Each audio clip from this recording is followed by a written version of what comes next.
Alright, what's up guys? Hey, welcome to another video. Like I said in the last video, today's journey, we're going to go to Anna, Texas, about an hour out to a friend of mine and introduced Dreamin to cattle. He's seen him. We've been to our neighbors and we walked up to him. He's been showing interest, hasn't been scared of him, but now it's time to go and push him around and move him around and see how he handles that, because that's going to be a big part of his of his next chapter and his next journey. So since the second video, I've received numerous questions, people asking me about this and that and how I introduced him to water and a few other questions, and what is his future, meaning am I going to ride him in these things or am I planning to sell him and all that. And I guess I didn't make that very clear in the first video, so I figured as we get ready here and load up and make our way over to Anna, Texas, I figured I would answer these questions. So let's go and hook up the trailer and talk about this on the way.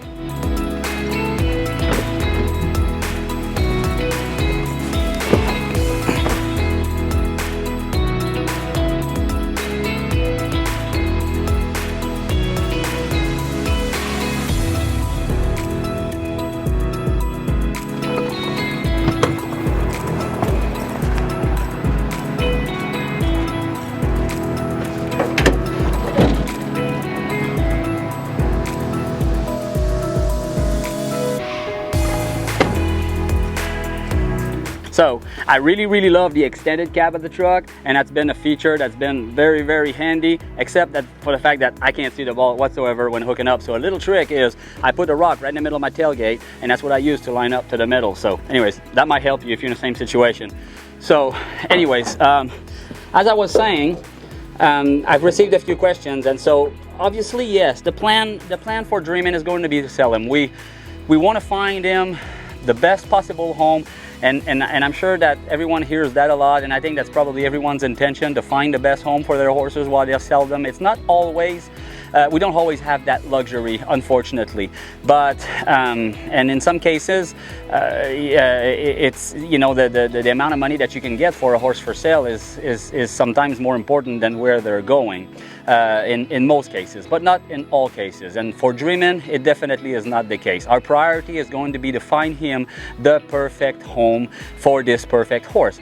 And the perfect home for this horse will be ideally just a very horse-friendly family with kids that enjoy their horses, love their horses, spend a lot of time with their horses, that want to do something with their horses. I wouldn't want this horse to be just by himself in the backyard somewhere, or I also don't want this horse to go to a place where he's going to be pushed to his limits like he's been as a performance horse ever since he started his reining career. So with that said, the priority for this horse again is going to be to just find him a very loving home that will make his positive attributes and put them to good use without abusing of any of it. And so anyway, so yeah, that'll be the plan.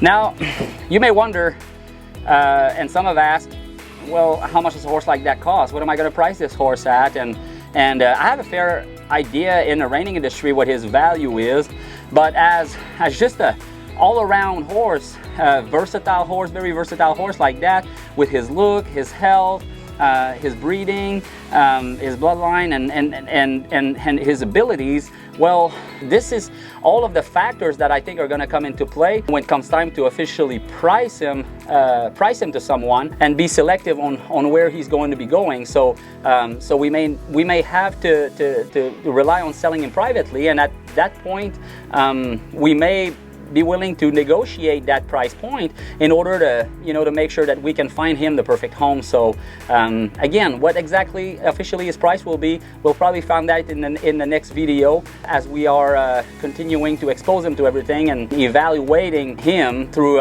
these next steps. So stay tuned for the next videos. I think that's going to be a topic that's going to be interesting to approach at that point.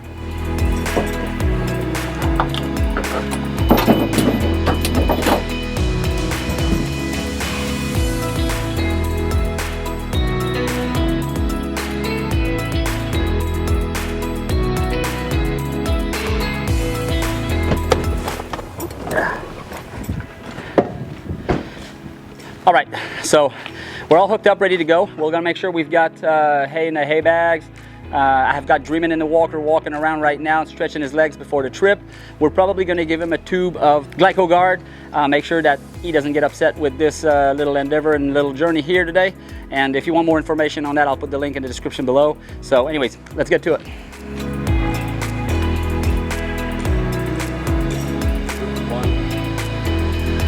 So all our horses go in here at least 30 minutes every day, and they get turned out, most of them. Some of the younger stallions with sliding plates, I'm a little bit more reluctant to turn them out so they don't get hurt. So we'll lunge them outside and do other types of activities for them to stretch out and really benefit from moving around. I don't like the horses to be in their stalls 23 hours a day and then just go on out and ride, okay? So very important. So having an exerciser like that is a great asset when training performance horses, but if you are in a situation where you can make sure your horses get turned out at least 1 to 2 hours a day in addition to riding, I think that this is a great benefit.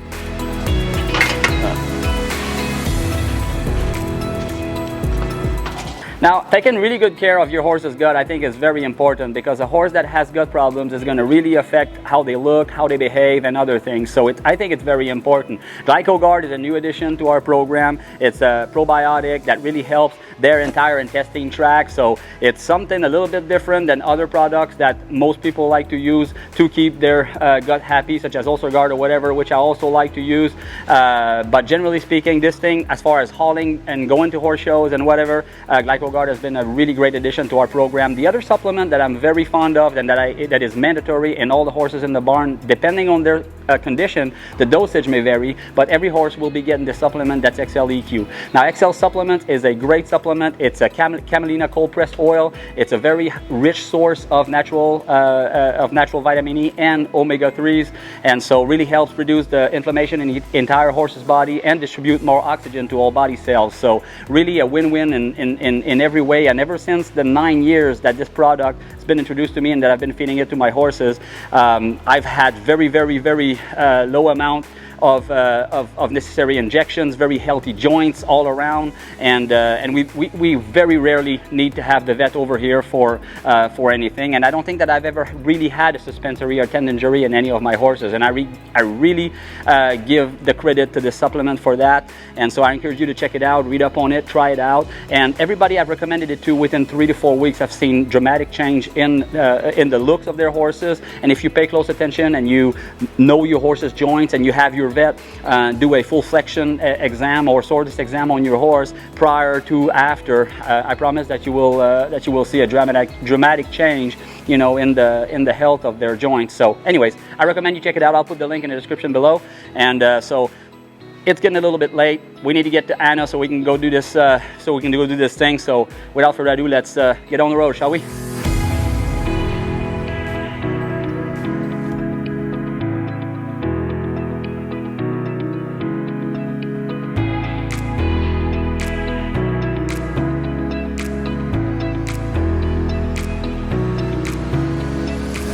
All right, so we've made it to Buckley Farms, and my friend Jeff is going to help me and introduce Dreamin to some cows. So we're going to go out there and get them, and let's see how it goes. Okay, so what do we got? What do you want to do? Well, normally you just go out there and you bring them in, and where do you take them? I got a lane right here. Okay. All the way up into the arena. Okay. All right, so we're going to push them this way? Yep. We're going to push them up that fence, into that thing, and all the way up there into the arena.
right, so I mean, like, what do you think? Like at the beginning, I think that, you know, he definitely wasn't really too scared of them, but when they stopped moving, for me to get close enough to where they would move again, then he wasn't quite sure what we needed to do there.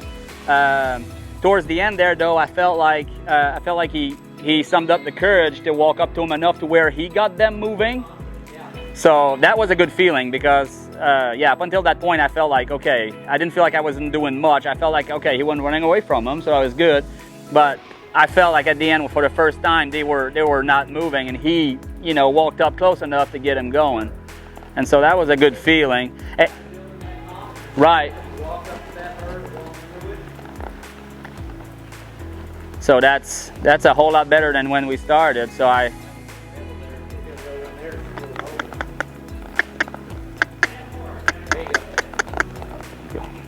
good boy, buddy. Good boy, buddy.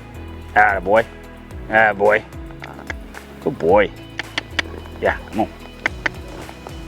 Walk right to him, right there. Atta boy. Atta boy. Atta boy. Yeehaw! That's when he's going to run through the back of the arena. Well, we don't want that.